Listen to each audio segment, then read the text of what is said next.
Am I wrong for sending the police to my stepsister's wedding? I, 32 female, lost my mom when I was 23.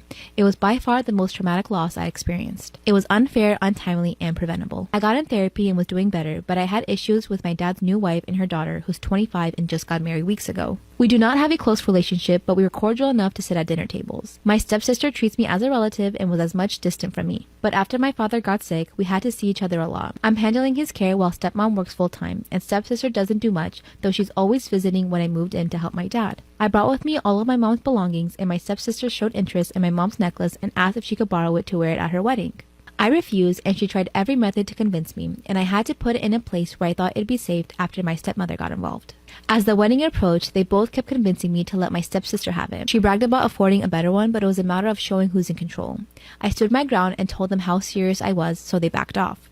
I didn't attend the wedding to stay with my dad. I remember wanting to change where I was hiding the necklace while the house was empty, but I found it was gone. After searching for hours, I called my stepmom, and she said not to worry, my stepsister took it and will return it when the wedding is over, but it was clear that I won't see it till after the honeymoon since she and her daughter was staying at the hotel.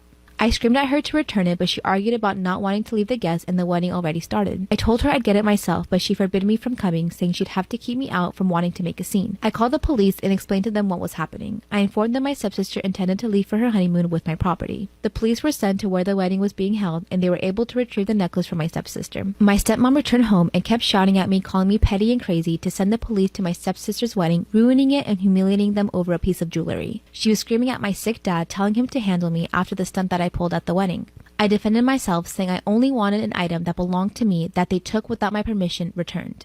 She argued further that I could have waited to get it back, but I chose to burn the bridge with my stepsister and said that she considers me dead after this. She said stuff I can't mention, but here's all I can say: it was a bad night. I might have overreacted by getting the police involved, but I had no guarantee of getting the necklace back since I have experience with them in the past. So, was I wrong here? It's simple. If you don't want to get the police involved, you don't steal people's property. So no, you're not wrong.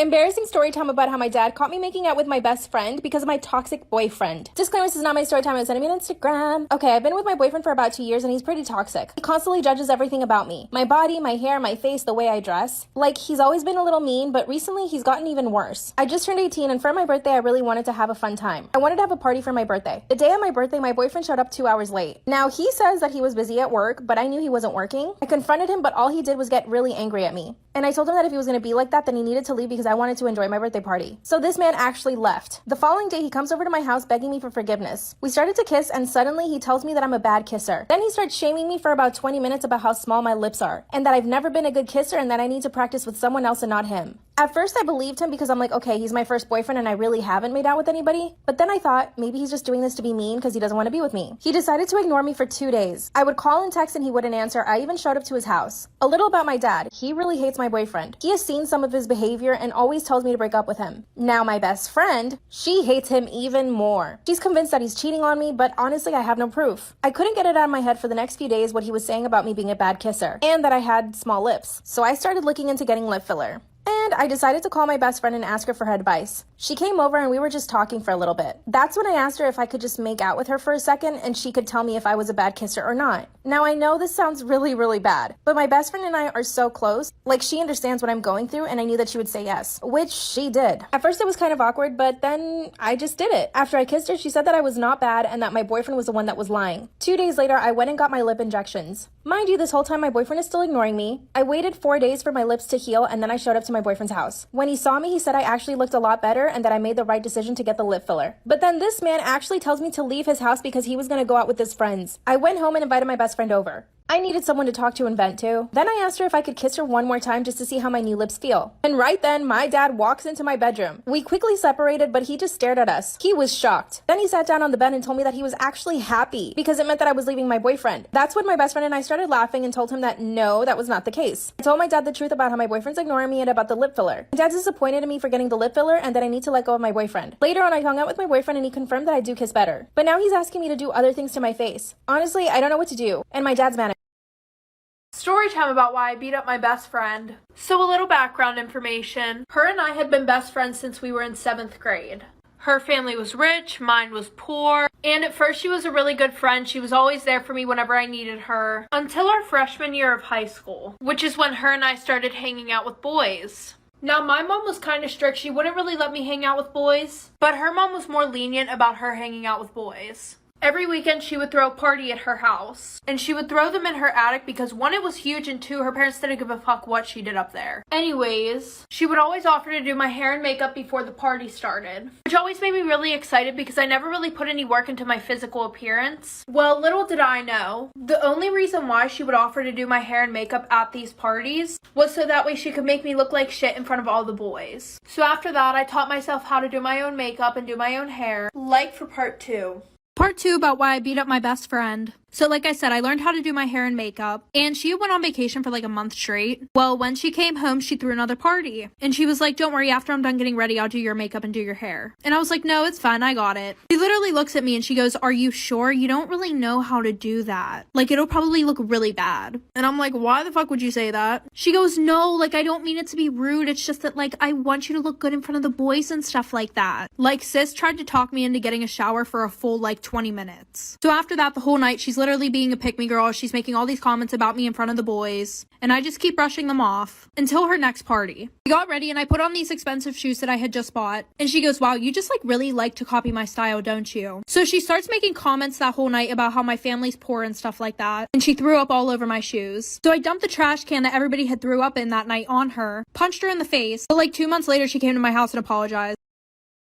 Extremely creepy story time on how my aunt passed away. So a little background information. About 5 years ago, my aunt had gotten pregnant. It was really weird because a few months before she got pregnant, the doctor told her that she would never be able to have kids. And her husband had been trying for years. Well, I think like 2 weeks after the baby was born, it had passed away. And I don't really know why. For some reason, my mom won't tell me. Which is weird, but anyways, after that, my aunt just felt like a lot of things weren't going the way that she wanted them to in her life. So she decided to get closer with God. Well, every Sunday night, we go to my grandparents' house for a family dinner. And while we were there, my aunt starts going on this whole rampage. She said that God's not giving her the answers that she needs, and I don't really know what she means by answers. So my grandparents kick her out because she's acting like a psycho. Well, the same night at 3 a.m. in the morning, we hear a knocking on the door. And lo and behold, it's my aunt. So my mom lets her in because she feels bad and feels like she's the only one that will actually listen to my aunt. So she makes everybody sit at the kitchen table, and she pulls out a Ouija board from her bag, like for part 2. Creepy story time about how my aunt passed away, part 2. So like I said, she makes us all sit down at the kitchen table, and she pulls out a Ouija board. She was like, I found out how I can get some answers. I just feel like I need you guys around me for positive energy. And my family is very, very religious. Like, we don't fuck with that shit. But because my mom felt bad for her, she let her use it in our house. But my mom didn't want my sisters and I around that, so she just sent us to bed. Well, the next morning, I wake up and I ask my mom what happened with the Ouija board situation. My mom just said that it was really scary, because before she thought it was like a load of bullshit, and she said that her and my dad didn't touch the Ouija board, because like I said, they were very religious and did not mess with that stuff. But apparently, it said for her not to buy a house with the numbers 2815. Well, 2 years later, my aunt got remarried, and her husband ended up having 2 kids. So they bought a new house, and no, it didn't have the numbers on it. One of their kids accidentally shattered the glass door, so they went and got a new one, and it came with those exact numbers on it. 2 days later, the house burnt down and nobody survived.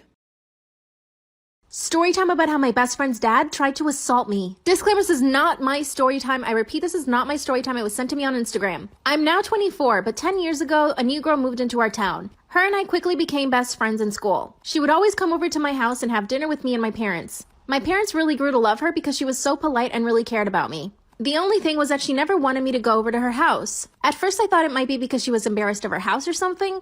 And eventually I asked her and she told me that her dad was abusive towards her mom, and that was the reason why she didn't want me to come over. I felt terrible that she had to live like that, so I expressed to my mom that I was really concerned about her. So my mom actually asked my best friend if she wanted to come live with us for a little bit. Let's call my best friend Sarah. Sarah said no because she wanted to be with her mom. But my mom really wanted to help Sarah and her mom. My mom was in an abusive relationship herself when she was younger, so she understood what Sarah and her mom were going through.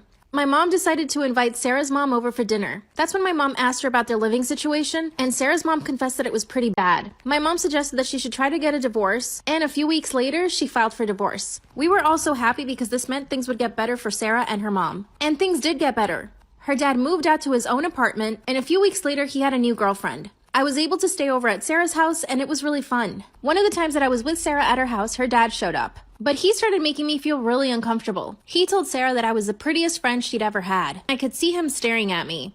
After he left, Sarah apologized. I went home and tried not to think about it. A few days later, I was walking home when Sarah's dad pulled up next to me. Part 2 is up. Part 2 of how my best friend's dad tried to assault me. Disclaimer, this is not my story time. I repeat, this is not my story time. It was sent to me on Instagram. One day that I was at Sarah's house, I decided to walk home instead of calling my mom to pick me up. As I was walking home, Sarah's dad pulls up next to me. At this point, I still hadn't forgotten what he had said about me, and I still felt really uncomfortable. He asked me if I needed a ride, and I politely said no. Then he started to laugh and asked me if I was scared of him.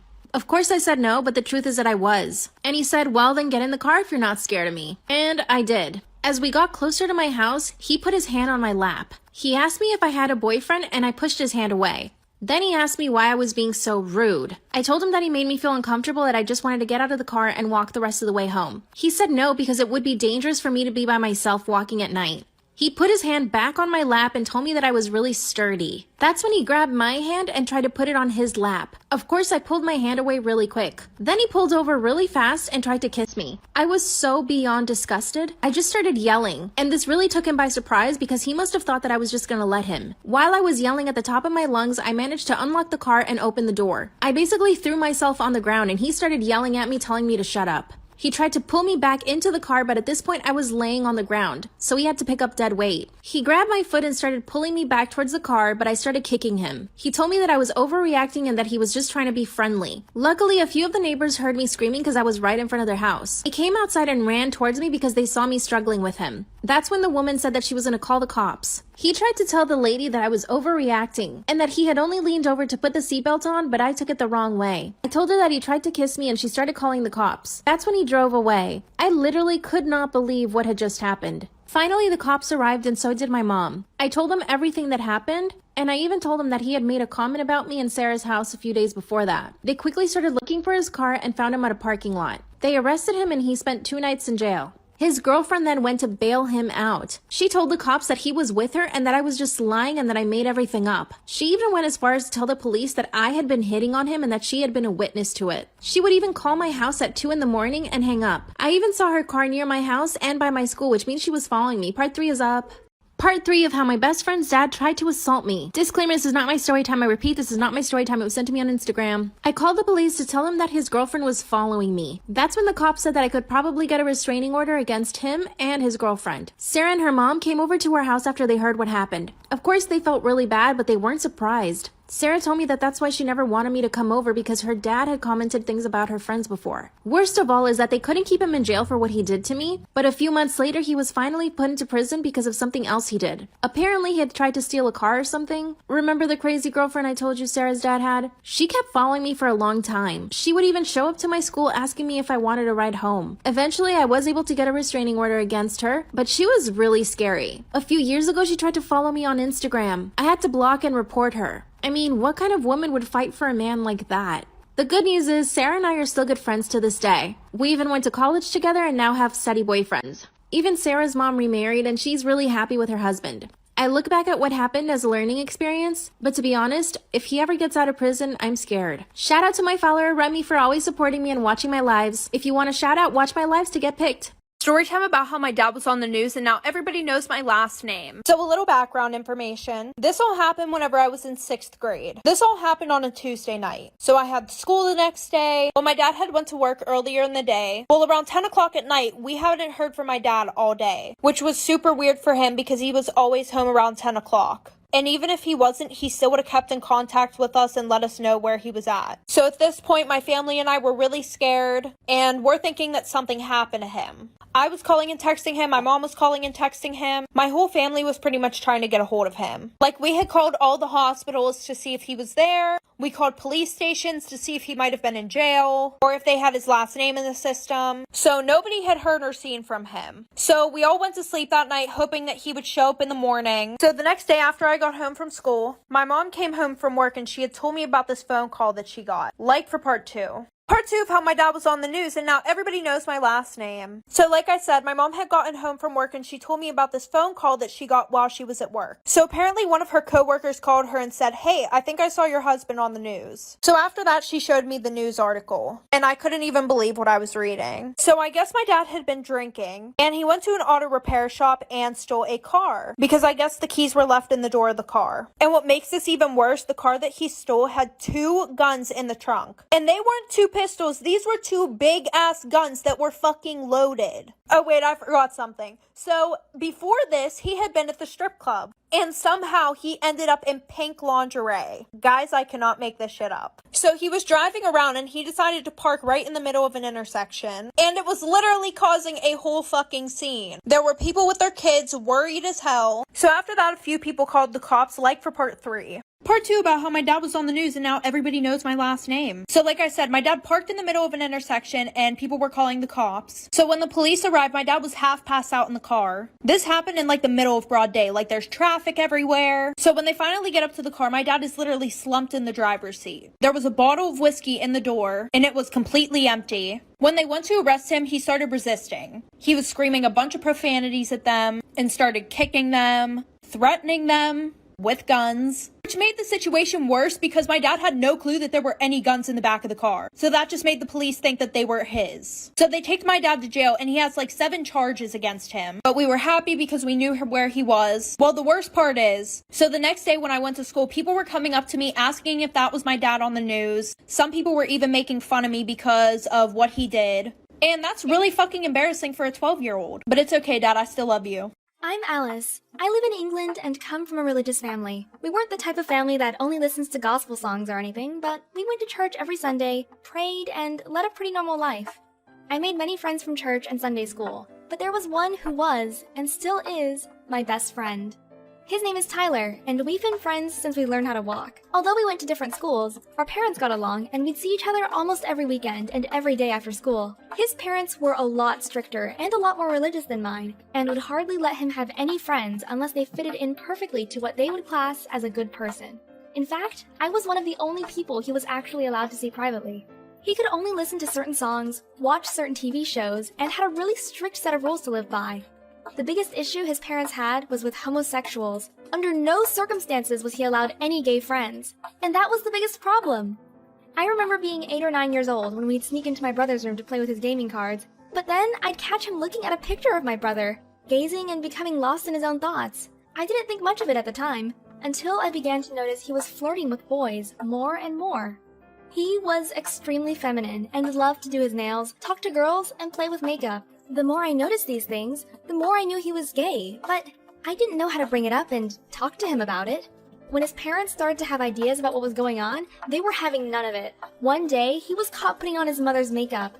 The next day, I saw him with a bruise on his wrist. He explained that his father grabbed him so hard that the ring he was wearing began digging into his arm, leaving him with a bruise.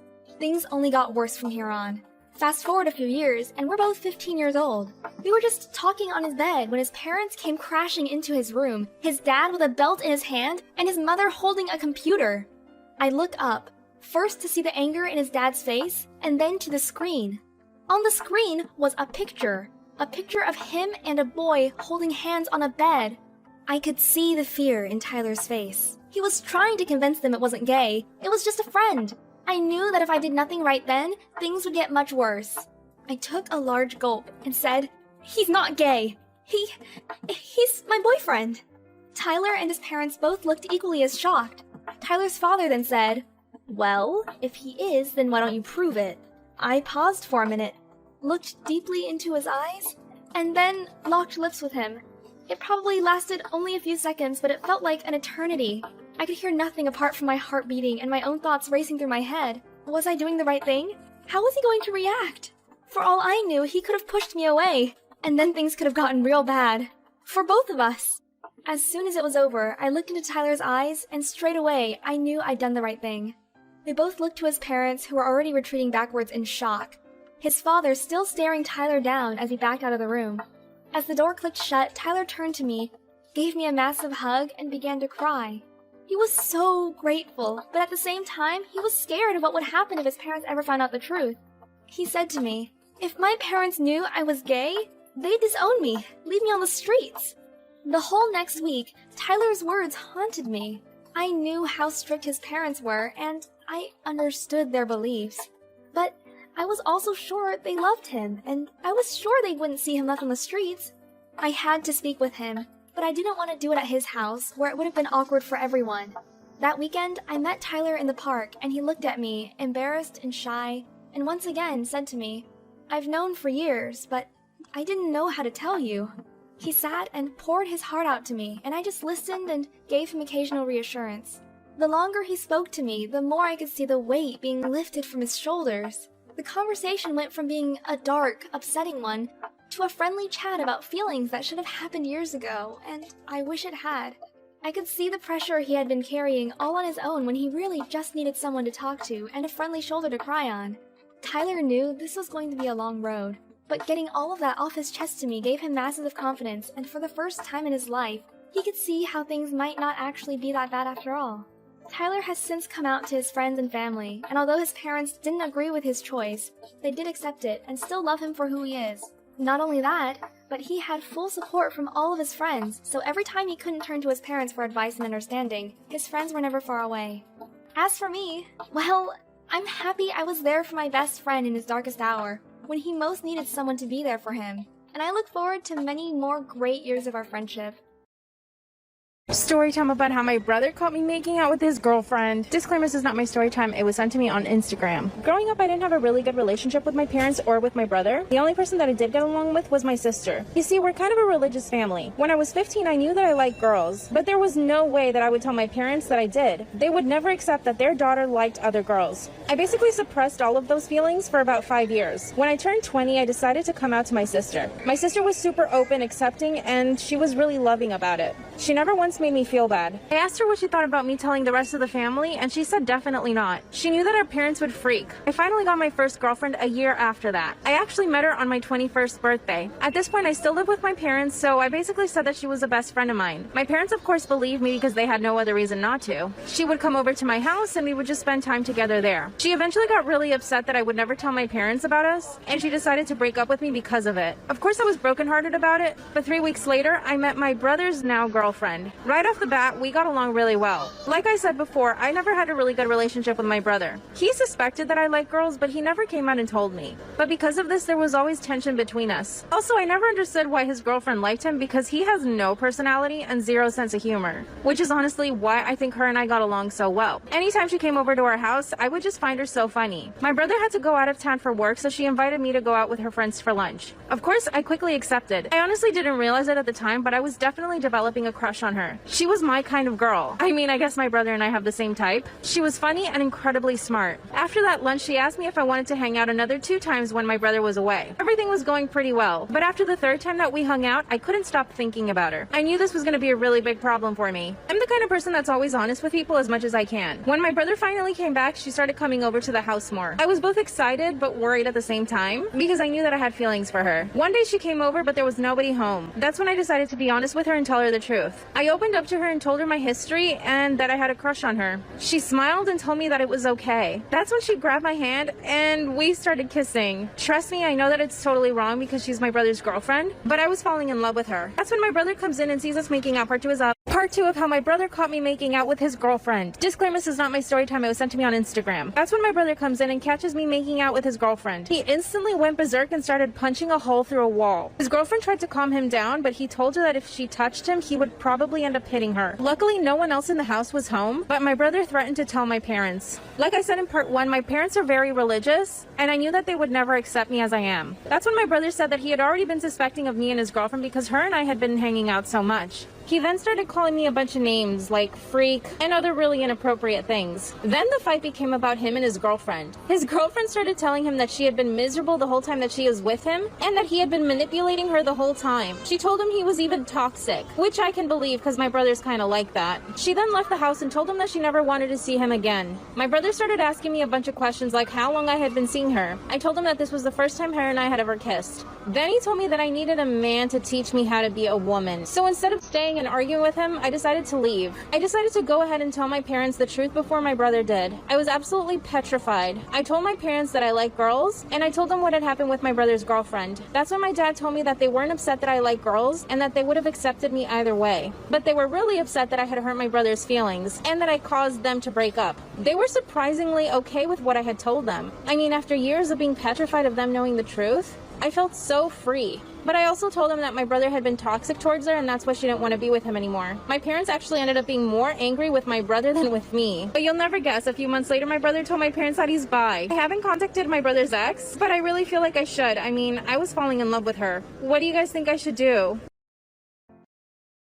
Story time about how I ghosted my boyfriend of 5 years. I know that sounds so bad, but he was a thief, a liar, and a cheater. Disclaimer, this is not my story time. It was sent to me on Instagram. Like I said, my boyfriend and I have been together for 5 years. We met in college and were basically inseparable for the first 2 years. On our third year of dating, I started working as a personal assistant for a big celebrity in LA. This meant I had to move to LA. You see, we lived in Texas at the time. Well, things got really bad after I moved. He wouldn't take my phone calls, he would totally ignore my text messages, and he would go out all the time. For the first few months, I tried to keep the peace so I wouldn't say anything, but eventually it got to the point where we wouldn't speak for an entire week. Luckily, my best friend still lived in Texas, so I had her follow him around for 2 days. And you'll never guess what she found. Shout out to my bestie. She showed up to his apartment early in the morning and waited for him to go to work, which he did. When he was done with work, she went back to his job to follow him back home. This is when she told me that he actually went to some girl's house. He didn't end up going home at all that day. This man actually spent the night at some girl's house. The whole time I was trying to call him and text him and he did not take my phone calls. My best friend even took pictures of his car in this girl's driveway. Since I had this girl's address, I looked her up on the internet. I even found out her phone number because I paid some service online. And of course, I found her Instagram account. She had been posting on her story about hanging out with some guy. But the thing is, she didn't show the guy's face. She only showed his hand. Guess what? I recognize his hand in the picture because it has a tattoo on his pinky. So of course, I took screenshots. Later that day, my best friend followed him to a bar. At this bar, he met up with another girl. Unfortunately, I didn't have any information about this girl. I just knew that she drove a green car. My best friend followed him again the following day. He went to the beach, ran some errands, and then met up with another girl. Yes, we have 3 girls in 2 days. This girl was different because this girl was a friend of mine when I lived in Texas. And I knew she always had a crush on him, but she could never admit it. They went out to dinner and then back to her place. And again, my best friend sent me pictures of everything, so I had all the receipts. Side note, I think of my best friend spying on him and it makes me laugh. I hope you can all say you have best friends that are like that. Well, here's what I did. I got on the first flight back to Texas and did not tell my boyfriend that I was showing up at his apartment the following day. But guess what I find in his bed? Part 2 is up. My lying, cheating boyfriend had given me a key to his apartment. So I unlocked the apartment and made my way towards his bedroom, really quietly. When I walk into his bedroom, I find him curled up in his bed with another girl. He's holding her in his arms, totally fast asleep. The worst part is, I recognize the girl that was with him. It was one of the girls who I used to be friends with in Texas. I walked backwards and closed the door behind me. That's when I just started to cry. I couldn't believe that he had done this to me. While I was working my butt off in LA trying to make a future for us, he was in Texas dating 3 women at once. No wonder he never picked up my phone calls or even texted me back. So here's what I did. I had printed out all the receipts I had, all the pictures of him hanging out with other girls that my best friend took while she was spying on him. I laid out all the pictures on his kitchen counter, and I left him a letter too. I told him in the letter that I could never forgive him and for him to never contact me again. Oh yeah, and that I wanted him to pay me back the $3,000 he owed me. You see, when we first started dating, he needed a loan for his car. I helped him out and gave him $3,000, which he promised to pay me. Obviously, we dated for 5 years and I never saw any of that money. So aside from him being a cheater and a liar, he was a thief. I left the note and the cards and left his apartment. I went to my parents' house and stayed with him for the weekend. Of course, my boyfriend, ex, showed up to my parents' house and begged to talk to me. My father told him to leave me alone and to never speak to me again. My dad told him that when he was ready to pay him the money. That made me laugh. I was totally crushed. I blocked him on everything, even through email. Of course, he got on someone else's phone and tried to contact me that way, but I never replied. He sends me emails every now and then and promises to pay me the money back. A few days ago, he sent me a picture of an engagement ring. He keeps telling me that I'm the best thing that he's ever had, and that he's sorry and blah, blah, blah. I kind of want to reply to him, but I know that that's a bad idea, right? Or should I just talk to him and see what he has to say? What do you guys think?